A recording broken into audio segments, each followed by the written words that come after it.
Thanks for staying with us. So over the last few days, we've witnessed a prolonged debate on social media. As you know, no major conversation is complete without the perspective of the ladies of YourView here. So we're asking, do children from privileged backgrounds have a greater chance of succeeding than those from disadvantaged or low-income backgrounds? Let's share some real-life experiences related to this topic. What are your own thoughts? Does privilege boost chances of success? We'd love to hear your thoughts and opinions on this matter. Let's also explore the complexities of this issue together, because some people will say when you come from a rich home, it gives you a platform to stand on. Others says if you come from a poor home, it gives you the resilience or the drive to push further. So which do you believe? Join the conversation on the numbers on your screen: 020-163-52013, 090-241-63440. You can also send us messages on X and also on YouTube. We'll be happy to read your thoughts. So, rich kids. So we had the NEPO baby that you were talking about earlier, kids born from privileged homes.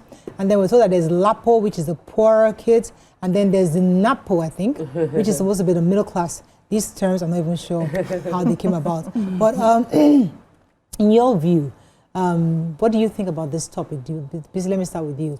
Do you think somebody who comes from that privileged background has a better standing? Or that doesn't really determine the level of the success they achieve in life? So if you come from privilege, you have a better standing. However, it doesn't determine your success, because it's not just about your foundation. You know, success has a lot to do with grit. It has a lot to do with what you want out of life. It has a lot to do with your path. I mean, I like to, when these kind of issues come out, I like to just look at it from the angle of destiny, right? Because I have seen people who came from very poor homes, who barely survived, you know, find their way around life and make it. And I've also seen people who came from real privilege. When I'm talking privilege, I'm not talking about politicians, because that's where we always cast our minds. So I'm talking about people who put in the work, right? And I've seen people who still come out from such homes and they don't care about the things many people care about. They just want to live a simple life, and they're not pursuing the sort of success you expect. Let's take, for instance, their father had a name like a Dangote. You would expect that maybe a Dangote's son should, you know, have a bigger name. But I've seen that many a times, the Dangote name stands as the big name, and then every other child that comes under struggles to even meet up to that level of success. And that is also what takes me to what is our definition of success. What I see privilege does for many children who come is that it gives them an array of choice. There's a book I read from time to time, The Science of Getting Rich, Wallace D. Wattles. And in that book, it says that everything that you have been given, every talent that you have, requires money to bring it to the finest version, right?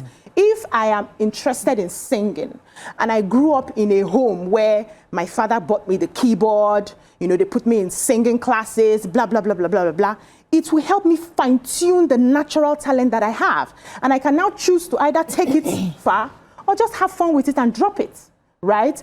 But if I had come from a home where I didn't have that privilege, I may find my way, if that is my line to toe, but I would struggle in finding, how do I get the keyboard? How do I get practice? How you see people sleeping in the studio? They just have to make this work at all costs. So privilege gives you that array of choice. You can choose. We have children today who say, today I'm doing basketball, tomorrow I'm not doing, tomorrow I'm doing this, today I'm not doing, because there is an array of choice.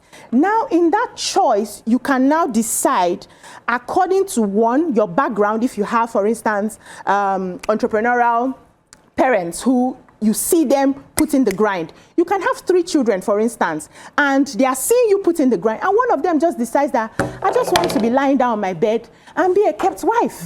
And they came from privilege. So it's about what you want out of life. It's about the path that you're supposed to tour in that life.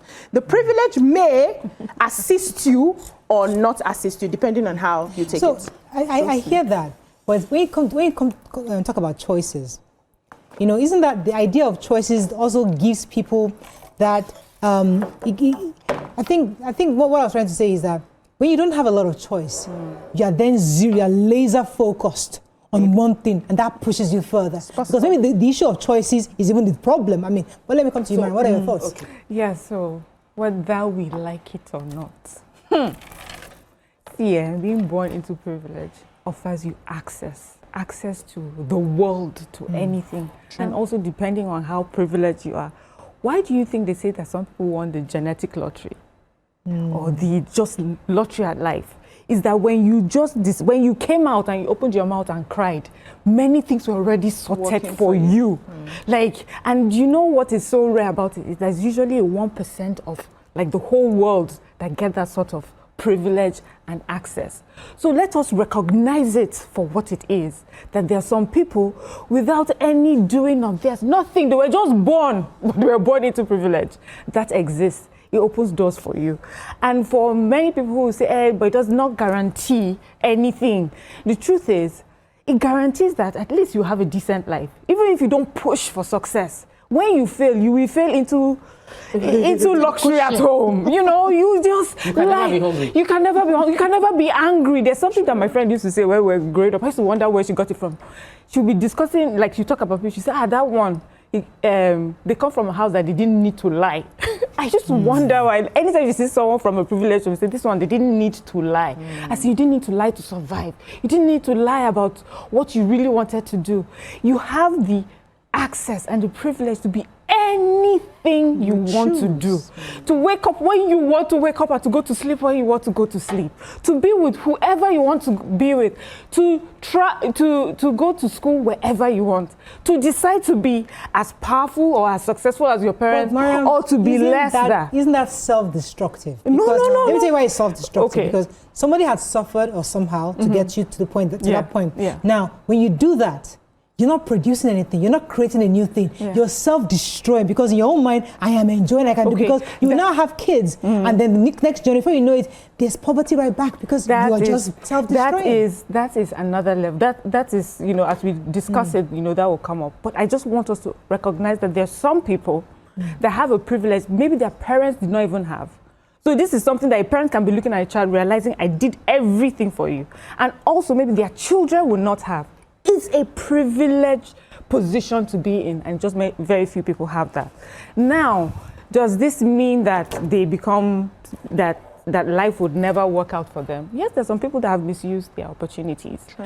But sadly, this group of people, it may not even be them that will feel the direct impact. It may just be those behind them, their next generation, who will know that their grandfather or great-grandfather did so much for them, and their parents. I'm telling you, because somehow I feel like I was meant to be one of those. So what happened? Yeah, I don't know. That angel that was in charge of your life. We come back, we hear Tokwe's views. Stay with us, we'll be right back.